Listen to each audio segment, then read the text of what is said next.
अस्सलाम वालेकुम स्टूडेंट्स, कैसे हैं आप? उम्मीद है खैरियत से होंगे।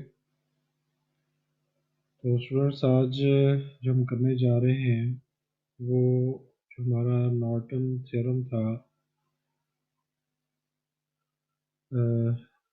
उसका एक और एप्लीकेशन जो है वो हमने करना है, जिसमें हम दो सोर्सेज की जो बात करेंगे कि अगर हमारे सर्किट के अंदर दो सोर्सेज मौजूद हों तो हमने किस तरह जो है उसका Norton equivalent circuit find out करना है। तो यहाँ पे हमें जो सर्किट दिया गया है वो ये है, और इसमें हमें ये कहा गया है कि जो टर्मिनल हैं ए और बी, इनके अक्रॉस जो शेडेड एरिया है ये वाला, इसका हमने इक्विवेलेंट सर्किट जो है वो निकालना है। यानी इस हिस्से का नहीं हमसे कहा गया, हमसे इस हिस्से का जो है वो कहा गया है, तो इसका हमने जो है वो इक्विवेलेंट सर्किट जो है वो निकालना है। तो प्रोसीजर वही है जो हम पहले करते आ रहे हैं कि जिन दो टर्मिनल्स के क्रॉस हमने इक्विवेलेंट सर्किट निकालना है उसको हम ओपन करेंगे, लिहाजा इस हिस्से को हम अपने सर्किट से निकालेंगे, तो ए और बी के दरमियान जो हमारा सर्किट होगा वो ओपन हो जाएगा। तो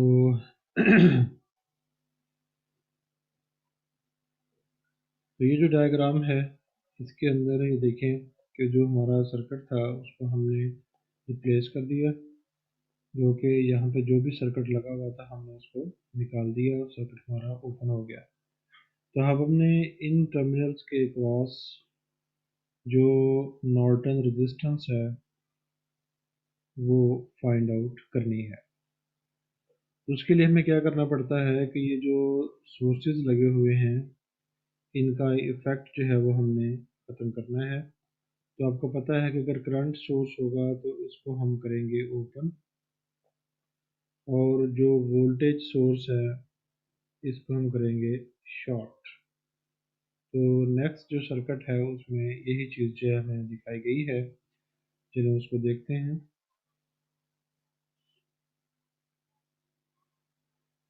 तो यहाँ पे देखें कि हमने उसको जो है वो ओपन कर दिया जहाँ करंट सोर्स लगा हुआ था यहाँ पे, और जहाँ पे वोल्टेज सोर्स लगा हुआ था वहाँ पे हमने उसको शॉर्ट कर दिया। तो यहाँ से हमें ये क्लियर नज़र आ रहा है कि with respect to these two points R2 और R1 जो है ये एक दूसरे के साथ पैरेलल में है, यानी R1 is parallel to R2। तो लिहाजा इनकी नेट रेजिस्टेंस जो है हमारे पास निकालने का जो फार्मूला है वो आपको पता है कि हम क्या करेंगे, R1 R2 over R1 plus R2। ये फार्मूला हम इस्तेमाल करके इनकी जो नेट रेजिस्टेंस है और जो जिसको हम R N resistance not resistance कहेंगे वो हम निकाल लेंगे। तो जैसा कि यहाँ पे ये दिखाया गया है, ये हमने उसकी जो नॉर्टन रेजिस्टेंस जो है वो निकाल ली है।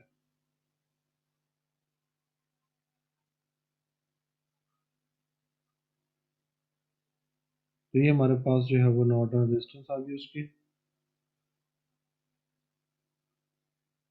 इसके अंदर जब आप वैल्यूज पुट करेंगे तो आपके पास जो है ये नॉर्टन रेजिस्टेंस आ जाएगी। तो अब हमने जो करंट है वो देखनी है। अब चूंकि हमारे पास दो सोर्सेज हैं तो हम उनको बारी बारी जो है वो सर्किट में इंजेक्ट करेंगे और उनको जो है इंडिविजुअल्स का इफेक्ट देखेंगे, फिर सुपरपोजिशन प्रिंसिपल को इस्तेमाल करते हुए हम जो है वो जो नेट करंट होगी हमारी वो निकालेंगे। तो पहले हम क्या करते हैं, पहले जो हमारी बैटरी है, जिस जो वोल्टेज सोर्स है, हम उसका इफेक्ट या उसकी करंट जो है वो देखते हैं। तो लिहाजा हम क्या करेंगे, उसको जो उसकी जगह थी वहाँ पर उसको रखेंगे और जो हमारा ओपन टर्मिनल था, जैसे कि हमने पढ़ा था कि हम इसे क्या करेंगे, शॉर्ट करेंगे। ये हमने शॉर्ट किया। अब चूंकि जो भी करंट यहाँ से जानी है उसके लिए दो रास्ते हैं, एक तो ये है और दूसरा जो है वो ये है। लेकिन चूंकि इसको हमने शॉर्ट सर्किट कर दिया, यानी इसके पैरेलल हमने एक पाथ प्रोवाइड कर दिया जिसकी रेजिस्टेंस जो है वो ज़ीरो है। इसका मतलब ये है कि करंट इधर नहीं आएगा, सारे का सारा जो करंट होगा वो इधर फ्लो कर जाएगा। लिहाजा इधर वही करंट फ्लो करेगा जिसको हम नॉर्टन करंट कहेंगे, जो कि यहाँ से पास करेगा, क्योंकि इधर से करंट जो है वो पास नहीं करेगा। तो ये करंट मालूम करने के लिए हम सिंपल जो है ओहम्स लॉ लगा सकते हैं, जो कि सर्किट के अंदर हमारी ये रेजिस्टेंस होगी, ये बैटरी होगी, तो यहाँ से कोई करंट नहीं होगा। तो सिंपल आप ओहम्स लॉ लगाएंगे तो जो हमारी करंट होगी वो आ जाएगी। तो ये हमने सिंपल ओहम लॉ लगा के जो हमारी करंट थी और वोल्टेज सोर्स वो हमने कैलकुलेट कर ली। तो R2 हमने क्यों इंक्लूड नहीं की, क्योंकि R जब हम सर्किट को शॉर्ट कर देते हैं तो जो I2 करंट है वो होता ही नहीं है, I2 करंट होता ही नहीं है, वो ज़ीरो होगा। सारी की सारी जो करंट होगी वो इधर से इधर आएगी। तो इसलिए हमने R2 जो है वो हम एलिमिनेट कर सकते हैं, क्योंकि वो शॉर्ट सर्किट हो गया है। तो अब हम जो करंट सोर्स था उसकी जो है वो करंट निकालते हैं। तो उसकी करंट निकालने के लिए हम क्या करना पड़ेगा कि जो करंट सोर्स है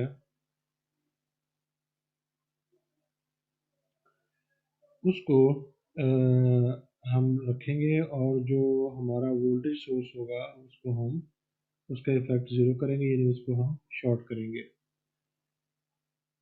तो ये हमने उसको शॉर्ट कर दिया और उसकी वैल्यू जो है वो देख ली। अब हमारे पास जो करंट है, ये जो करंट हमें मिल रही है इस सोर्स से, अब वो करंट जो है वो इधर फ्लो कर रही है। अब ये जो करंट इधर फ्लो कर रही है और करंट जो है वो हमारी ये जो इधर फ्लो कर रही है, अब यहाँ भी ये देखें कि आपने इसको जो पाथ था वो ये वाला प्रोवाइड किया जो कि शॉर्ट सर्किट था।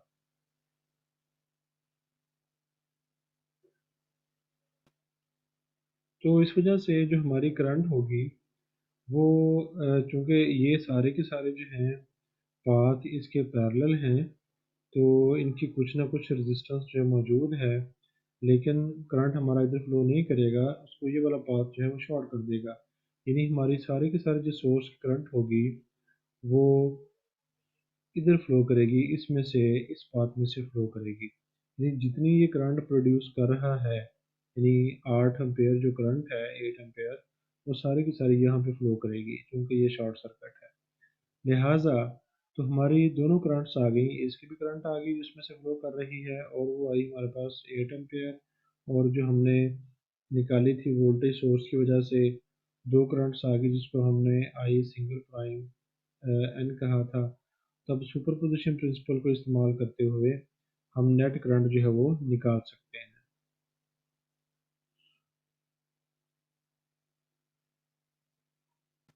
इन दोनों डायग्राम्स को कंपेयर करें। जब हम इसका देखते हैं तो इसमें से जो करंट की डायरेक्शन है, हमारा पाथ जो है वो ये वाला, उसमें डायरेक्शन जो है वो इस तरफ है। और अगर हम इसकी बात करते हैं तो इसमें जो डायरेक्शन ऑफ करंट है वो इस तरफ है। यानी यहाँ पे इस पाथ में ए टू बी जो करंट की डायरेक्शन दूसरे के अपोजिट है, लिहाजा जो नेट करंट हमारी होगी वो दोनों करंट्स के डिफरेंस के बराबर होगी। तो करंट सोर्स की जो करंट थी वो हमारे पास ये थी, और जो वोल्टेज सोर्स की वजह से आई थी वो हमारी ये थी। तो दोनों को जब हम माइनस कर देते तो हमारे पास जो करंट है वो ये बचती है। लिहाजा इक्विवेलेंट सर्किट में हम 6.25 एम्पेयर का करंट सोर्स लगाएंगे और उसके पैरेलल जो हमने रेजिस्टेंस लगाई है, निकाली थी, वो लगा देंगे। और जो हम जिस जिस हिस्से को हमने ओपन किया था उसको रीइंस्टॉल कर देंगे, तो ये हमारे पास जो है वो इक्विवेलेंट सर्किट हमारा आ जाएगा गिवन एग्जांपल का, जो हमने दिया हुआ था, जो शेडेड एरिया दिया हुआ था उसका हमारे पास जो है वो नेट सर्किट जो है वो आ जाएगा। तो उम्मीद है स्टूडेंट्स आपको जो है वो इसकी समझ आई होगी। इंशाल्लाह नेक्स्ट लेक्चर के अंदर जो है फिर मिलते हैं। अस्सलाम वालेकुम।